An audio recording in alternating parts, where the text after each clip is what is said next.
Norway और Britain के दो वैक्सीन वैज्ञानिकों ने स्पष्ट प्रमाण प्रकाशित किए हैं कि मौजूदा कोविड-19 के लिए जिम्मेदार सार्स-CoV-2 वायरस प्राकृतिक नहीं मानव निर्मित है।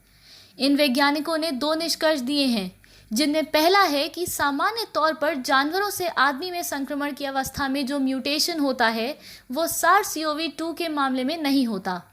यह इस बात का संकेत है कि यह मानव में संक्रमण के लिए सुनियोजित रूप से तैयार किया गया है। दूसरा निष्कर्ष है कि सार्स-CoV-2 में जो प्रोटीन का अनुक्रम है वह प्रकृति में नहीं मिलता।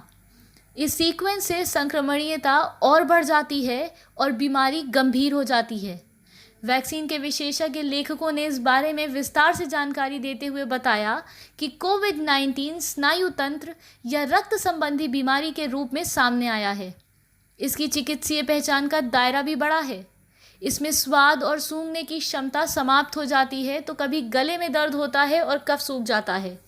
कभी कभी सिर दर्द या फिर आंतों में दर्द के साथ डायरिया की शिकायत हो जाती है। ये ऊपरी श्वसन तंत्र पर हमला करता है, जहां से कफ के माध्यम से संक्रमण आगे बढ़ता है। मुंह और ऊपरी श्वसन तंत्र का संक्रमण निचले श्वसन तंत्र और आंतों में पहुंचकर सूजन पैदा करता है, जिससे प्रतिरोधक क्षमता पर असर पड़ता है। लेखकों ने साफ कहा है कि कोविड-19 के लिए कोई भी कारगर वैक्सीन तभी तैयार हो सकती है जब सार्स-CoV-2 के स्वरूप और बनावट का उद्देश्य पूर्ण विश्लेषण कर लिया जाए। वैक्सीन तैयार करने के लिए यह भी समझना ज़रूरी है कि यह वायरस किस प्रकार काम करता है और इसके पैदा होने का स्रोत क्या है।